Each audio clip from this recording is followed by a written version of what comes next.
सुमित, थोड़ा मुझे अपनी पूरी परेशानी के बारे में बताओ कि आप छोटे थे तब आपका फिजिक कैसा था?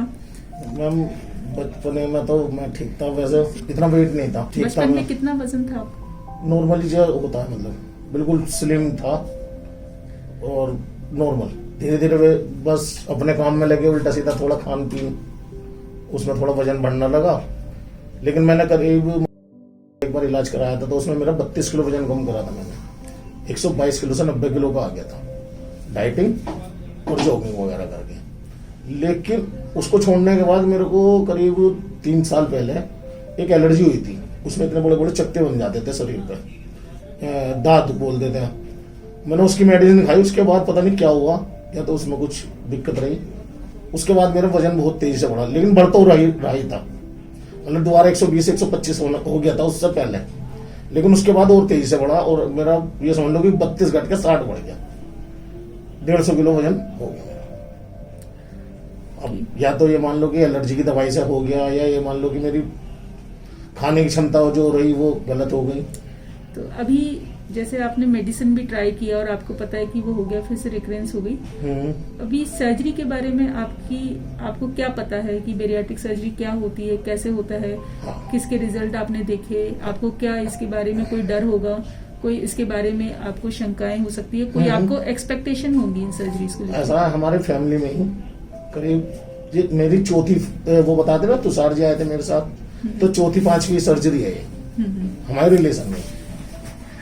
मेरे दामाद की भी हुई है, मतलब भांजी के घरवाले की भी हुई है, उनके पापा की और उनके चाचा की भी हुई है। ये उनका मामा का लड़का है, बुआ का लड़का तुषार जी, उनकी भी हुई है।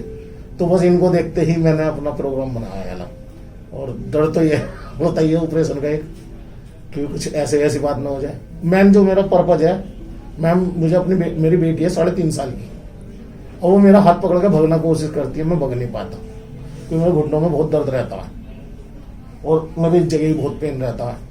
तो मैं अपनी बेटी के लिए अपना जीवन बदलना चाह रहा हूँ कि मुझे उसके साथ खेलना है। और कौन कौन सी बीमारियां आपको लगता है कि इस ओबेसिटी के साथ जुड़ गई आपके साथ? अभी मैंने टेस्ट कराया तो उसमें हल्की शुगर भी आनी शुरू हो गई है, जो कि मुझे आज तक नहीं थी। बीपी की भी शिकायत बता दी है जी कि बीपी ऊपर नीचे होता रहता है, और सांस की भी रहती है, पूरे बॉडी में दर्द रहता है, ना अपने आप ढंग से कपड़े पहन सकते ना, और कुछ भी जो नॉर्मल लाइफ है वो सब खत्म हो गई। एक आप हार्मोन्स का भी प्रॉब्लम बता रहे थे। हाँ, वो भी, लेकिन उसका मेरे को एक इंजेक्शन दे रखा है डॉक्टर मनमोहन शर्मा जी ने, वो लगवाता हूँ मैं 6 महीने, 3 से 4 महीने लगता है वो। ओके, अच्छा, अल्कोहल या टबैको लेते हैं, तंबाकू या अल्कोहल से संबंधित कोई चीज? हाँ, मैं लेता हूँ। क्या लेते हैं, कितना लेते हैं? मैडम हफ्ते में 1 से 2 बार तक ड्रिंक कर लेता हूँ मैं। कितना पैग लेते हैं? 3 पैक, मतलब वो 1 क्वार्टर आता है जैसे, उसको ले लेता हूँ। ठीक है, और इस निकोटीन कितना लेते हैं? सिगरेट मैं सिगरेट पी लेता हूँ 2 से 3।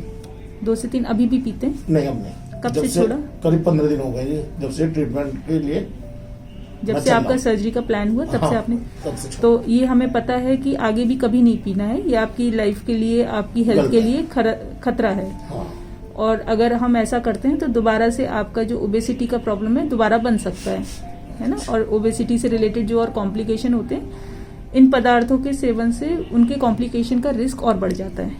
ठीक है, तो हमें ये पता है, तो ये आपको ध्यान रखना होगा कि आगे नहीं लेना है कभी। ओके, और हमें आपको ऑपरेशन के बाद की लाइफस्टाइल के बारे में क्या पता है कि कैसे रखनी होगी आपको? ये बताया जी, एक तो खाना कम हो जाता है, उसका टाइमिंग हो जाती है कि भाई जैसे अब मैं 4 चपाती खाता हूँ, फिर 1 चपाती खा पाऊंगा एक टाइम में। तो आपको उसके बाद लाइफस्टाइल अपनी चेंज रखनी पड़ेगी, फिजिकल एक्सरसाइज करनी पड़ेगी ताकि आपकी बॉडी शेप में आती जाए। ठीक है, तो इसके लिए बहुत ज्यादा रिगरस एक्सरसाइज की जरूरत नहीं होती है, लेकिन कम से कम आधे से पौना घंटा एक मॉडरेट अमाउंट ऑफ एक्सरसाइज जिसमें आपकी बॉडी का हर पार्ट हिले, जिसके लिए आप ट्रेनर को हेल्प ले सकते हो। सुमित, आज आपका पहला दिन है ऑपरेशन के बाद का, अभी आपको इस वक्त कैसा महसूस हो रहा है? वैसे ठीक है आप? और गले में दर्द हो रहा है। गले में? ठीक है, और नाक में? ठीक है, आपके गले और नाक में ट्यूब्स डले थे, तभी हमने निकाले, वो ठीक हो जाएंगे। आप जितना स्टीम लोगे उतना आराम पड़ेगा। जो पानी है हल्का गुनगुना सा ले लेना, तो वो आपकी सिकाई कर देगा। आपको पूरे दिन भर में टोटल आधा लीटर लेना है, जो आप बहुत छोटे छोटे सिप्स में पानी लोगे, इससे ज़्यादा बिल्कुल नहीं लेना आपको। ओके सुमित, अभी हमने ऑपरेशन से पहले एक बार आपके बारे में जाना था। अब आपका ऑपरेशन हो गया है, आज 14 तारीख है, 10 तारीख को आपका ऑपरेशन हुआ है। जी मैडम। मुझे अपना एक्सपीरियंस शेयर करेंगे कि ऑपरेशन के समय आपको कैसा महसूस हो रहा था, क्या था, ऑपरेशन के बाद किस तरह से आपकी रिकवरी हुई?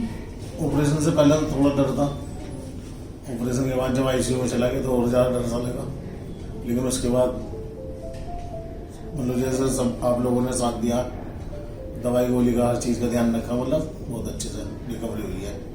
ओके, किस चीज़ का डर आपको ज़्यादा लग रहा था? जैसे आपको तो आपकी सांस वाली प्रॉब्लम है। सांस की प्रॉब्लम, तो आपके फैमिली में कई लोग हैं जिनको ऑलरेडी ऑपरेशन हो चुका, उनके एक्सपीरियंसेस आपको पता थे, तो आपको सांस से संबंधित क्या कॉम्प्लिकेशन हो सकता है ये पता था?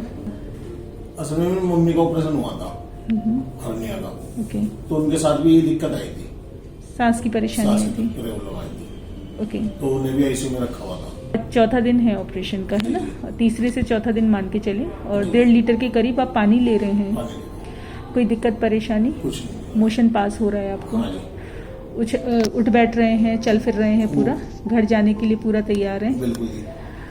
पहले से अभी कैसा महसूस हो रहा है? आपका काफी बड़ा पार्ट स्टमक का निकला था।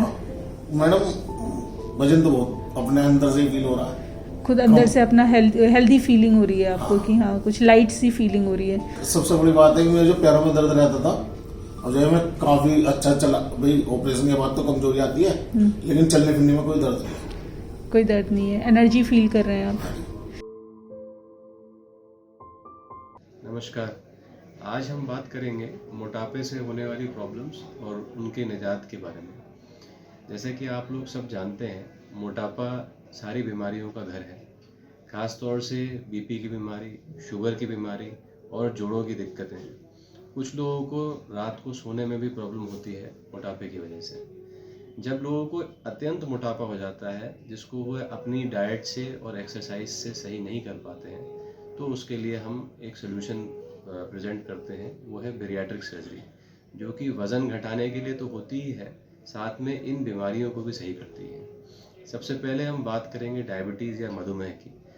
अगर किसी मरीज़ को मधुमेह है और साथ में अत्यंत मोटापा है, तो गैस्ट्रिक बाईपास नामक ऑपरेशन से ओबेसिटी तो सही की जा सकती है, मोटापा तो कम किया ही जा सकता है, साथ में शुगर भी पूरी तरह से सही की जा सकती है। वह शुगर पूरी तरह सही हो सकती है या रेमिशन में जा सकती है। रेमिशन में जाने का मतलब ये है कि वो 5-6 साल तक सही रहेगी और उसके बाद कुछ हल्की होकर जितनी परेशान अभी कर रही थी उससे कम परेशान करते हुए वापस आ सकती है, जिसके लिए कम डोज में दवाइयाँ लेकर ही मरीज़ को आराम मिल जाएगा। अब मैं इस ऑपरेशन की विधि के बारे में बात करता हूँ। पहली चीज़ तो आपको किसी एक्सपीरियंस सर्जन से मिलना होगा, जो आपको देख के डिसाइड कर पाए कि आपको इस ऑपरेशन की ज़रूरत है या नहीं है। इसके लिए हम BMI कैलकुलेशन करते हैं, साथ ही हम बॉडी कॉम्पोजिशन एनालिसिस भी करते हैं, जिससे हमें एक अंदाज़ा लगता है। साथ में आपकी जो प्रॉब्लम्स हैं उनको समझते हैं, जिससे हमें अंदाज़ा लगता है कि आप बेरियाट्रिक सर्जरी के लिए सही कैंडिडेट हैं कि नहीं। कहीं इस ऑपरेशन से आपको ज़्यादा साइड इफ़ेक्ट्स तो नहीं होंगे, कहीं इस ऑपरेशन से आपको उतना फ़ायदा नहीं होगा कि जितना आप उम्मीद कर रहे हैं, तो हम आपको पहले से बताते हैं। इस ऑपरेशन में दूरबीन विधि से जो है 4 सुराख बनाए जाते हैं पेट के ऊपर, जिनके ज़रिए से आंतों के अंदर ऐसे बदलाव किए जाते हैं जिससे कि हमारी बॉडी का हार्मोनल बैलेंस चेंज होता है। जिन लोगों को बहुत कम खाना खा के और सिर्फ पानी पी के भी वेट बढ़ने की प्रॉब्लम होती है, उन लोगों के अंदर हार्मोन्स का प्रॉब्लम होता है, जिसकी वजह से वो वेट कंट्रोल नहीं कर पा रहे होते हैं अपना। तो इस ऑपरेशन से एक तो हम खाने की मात्रा कम कर देते हैं, साथ में हार्मोनल चेंजेस करते हैं, जिसकी वजह से तेज़ी से वेट घटता है। ऑपरेशन के लिए मरीज़ अगर 150 किलो का है फ़र्ज़ करें, तो अंदर जाएगा 150 किलो का ऑपरेशन थिएटर में, वापस भी 150 किलो का आएगा, पर अगले 6 महीने में धीरे धीरे उसका वज़न कम होगा, जिससे कि उसके मूवमेंट, उसका काम करने की क्षमता, उसकी और बीमारियां कम होंगी, जिसकी वजह से उसकी हेल्थ पे बेनिफिट होगा। ये कोई कॉस्मेटिक सर्जरी नहीं है, ये किसी को सुंदर दिखाने के लिए नहीं की जा रही है, ये उन मेडिकल प्रॉब्लम्स के लिए की जाती है जो कि किसी भी आदमी की लाइफ को शॉर्टन करती हैं, छोटा कर देती हैं। अच्छा, इस ऑपरेशन में हॉस्पिटल में नॉर्मली 2 से 3 दिन रहना होता है। मरीज़ ऑपरेशन वाले दिन ही शाम को उठ के बैठ सकते हैं, अगले दिन चलने फिरने लगते हैं।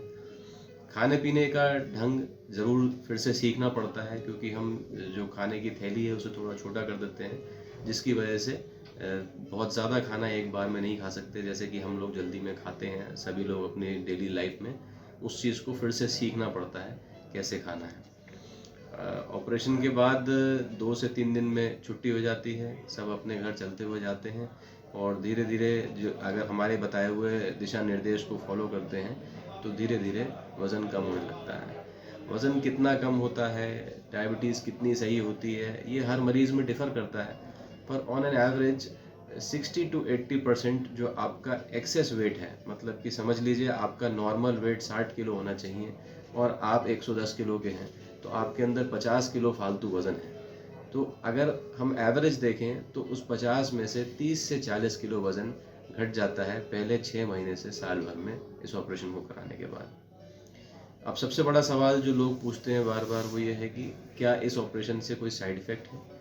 जी हाँ, साइड इफ़ेक्ट हर चीज़ के होते हैं, पर हमको हमेशा हर चीज़ में ये देखना होता है कि बेनिफिट्स बड़े हैं कि रिस्क बड़े हैं। तो इस ऑपरेशन में बेनिफिट्स बड़े हैं, इसलिए क्योंकि रिस्क बहुत छोटे हैं। रिस्क ऑपरेशन के दौरान कोई चीज़ अगर हो सकती है तो उसके लिए पहले से जांच की जाती है।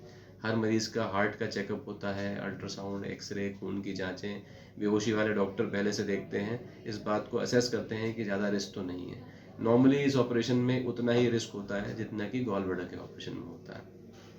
ऑपरेशन के बाद क्योंकि खाना पीना बहुत कम हो जाता है, तो उसकी वजह से मरीज़ के अंदर जो कैलोरीज तो कम जा रही हैं, पर कुछ चीज़ें जो एसेंशियल होती हैं हमारी बॉडी के लिए, जैसे प्रोटीन्स हो गए, कुछ विटामिन्स और मिनरल्स हो गए, वो जो कि खाने में पहले से ही कम होते हैं, अगर हम कम खाना दे रहे हैं तो वो बहुत कम हो जाते हैं। इसलिए उनके लिए अलग से टैबलेट्स या प्रोटीन सप्लीमेंट्स लेने होते हैं, ख़ास तौर से पहले 6 महीने तक।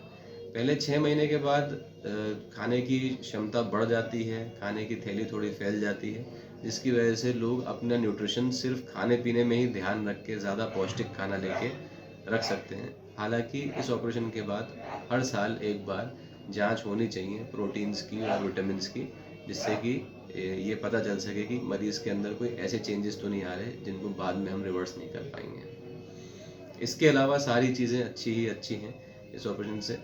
और अगर देखा जाए किसी को डायबिटीज़ है और वो डायबिटीज़ के साथ जी रहा है, तो उसे भी कई सारी प्रॉब्लम्स का ध्यान रखना पड़ता है, कई सारी दवाइयाँ रोज़ खानी पड़ती है, कई सारी जांचें करानी पड़ती हैं, डॉक्टर को समय समय पे दिखाना पड़ता है। उसके मुकाबले देखा जाए तो इसमें परेशानी और खर्चा दोनों ही कम है, अगर कंपेयर करें कि पूरी लाइफ डायबिटीज़ की दवाई कोई खाए और अगर हम एक ऑपरेशन से उसकी डायबिटीज़ छुड़वा दें या उसके जोड़ों का प्रॉब्लम सही कर दें, जिसके लिए आगे चल के हो सकता है उसे जोड़ बदलवाने पड़ते हैं, या उसका सांस का प्रॉब्लम सही कर दें जिसकी वजह से हो सकता है आगे उसे CPAP या वेंटिलेटर जैसी मशीन पे जाना पड़ता है। तो इसके बारे में ज़रूर सोचना चाहिए। नमस्कार।